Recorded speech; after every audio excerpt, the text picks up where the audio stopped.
Value-based pricing isn't about cost. You need to be starting with the value.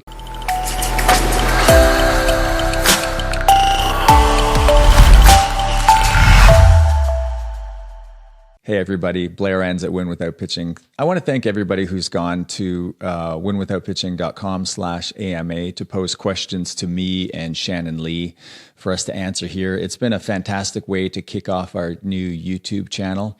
We still don't know what we're doing as far as YouTube goes, but we're figuring it out. We'll get there, and appreciate your patience. And again, love answering the questions. We're not going to do this forever. It kind of violates my rule of free consulting. But it sure is a good way for Shannon and I to get used to the medium, for us to figure some things out on the back end. And I have to say, I'm just loving these questions. Let's hear from Andrew. Andrew's got a question that speaks to the path everybody is going to take if you try to employ value-based pricing. You move from cost-based to value-based, you're going to stumble at exactly the place Andrew is right now. So let's hear from Andrew. Hi, Blair. This is Andrew Erickson from Alanis Marketing, a full-stack digital marketing agency in the San Francisco Bay Area. Appreciate all the work that you put out. I was introduced to you by Jeff over at Kula Partners a number of years ago, and have followed you since. Recently read your Pricing Creativity book and just pulled a lot away that we could really use for our agency. So thank you so much for putting out this great content and helping agencies like ours. One of the questions that I have, we've been able to implement value-based pricing in a couple of scenarios where we were doing a brand project for a client, got a request to do it for another client, and just thought that we had underpriced the value. So we just doubled the price and maintained kind of the same framework. And it was a great way to do that. We're now pitching a client that's even bigger and kind of doubling, tripling it again. What I'm struggling with is how to implement that sort of value-based pricing when we have more complex scopes of work. For instance, we have a client that we're working with right now that needs help with CRM and marketing automation implementation. There's sales team, marketing team, executive team needs across the board, and it ranges really from consulting and implementation. And the scope is really, really unclear. So it's hard for me to put a dollar and say, hey, this is what you guys need to spend. I'm going to stop Andrew right there because he just identified the problem. So he said, it's hard for me to put a dollar price value on it and say, this is what you need to spend. So I'll come back to this. Let's back up. Great story about how you have this standard service that you sell, that you've sold repeatedly. So any kind of standard service where you've done it multiple times, it's really easy for you to cost it out. And one of the first things that happens in your journey from cost-based pricing to value-based pricing is those easy to quantify services in terms of your costs. You start to get brave and you start to double your price, and you double your price again. And you might be 4xing, 16xing your business or the price for that standard service. And you think you're pricing based on value. And while it is a win, I don't want to take that from you, that it's a win and you want to celebrate it. You're not really value-based pricing. I mean, you kind of are, but what's really happening is there's a big band of a supportable market price for the service that you sell, and you've been at the lower end of the band, and you're finally discovering that there's room above you. So that is a great first step. Everybody goes through that. Then the second thing happens, and you're experiencing it now, which is along comes a client with an opportunity to create great value.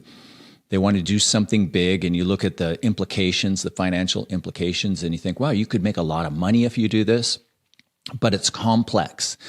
And you want to do the same thing that you've done before. You want to charge a lot more, but you look at it and your concern is, well, I don't know how to scope this. Almost everybody goes through this issue.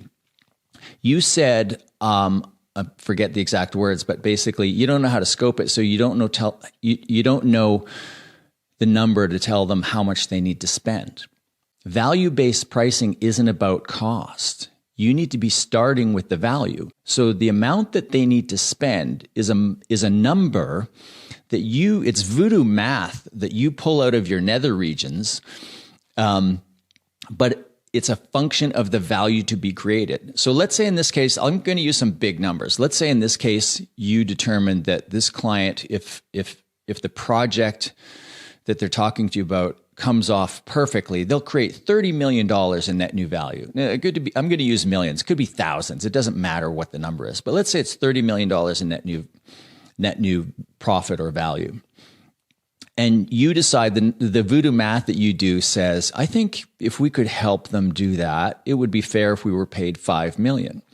So you suggest a high-end price range of $5 million. I'm not going to get into the nuance of that here. But then you go back to the firm and then you start asking yourself, okay, what could we do for $5 million? Now, you're not doing that. What you're doing in the conversation, and everybody does this, don't worry, you'll get through it, especially now that you know what's going on. Everybody starts with, we always default back to costs. And you're thinking, well, I don't know what price to put on it because I don't know what it would cost me.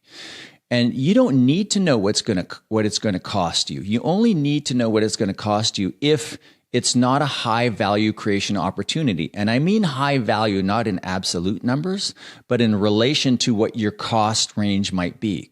So in this case, 30 million in value to be created, hypothetically, 5 million for you. And then you look at your costs and go, well, we've done something like this before and it cost us $1 million. So let me say $1 to $2 million. And you know what? If we really screw this up, if we really have to go apply some outside resources, if we really have to back up and do this over again, let's say worst case scenario is 3 million. Maybe like things go horribly wrong. Our costs are $3.5 million. You still have $1.5 million in margin. These are the opportunities you value price, and this is how you go about it. So everybody who's watching out there, especially digital firms, you encounter this mental hurdle, and you often encounter it even before you start to price based on value. You see this hurdle in the future and you think you can't get over it. And the hurdle is, I can't quantify my costs, therefore how can I price it?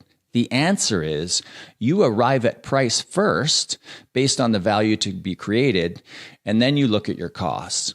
And if there's a sizable enough gap between the price you propose to charge and the absolute highest range of your possible costs, then it's a no-brainer. You can come up with the price right away. You don't have to scope it out to be able to present a proposal.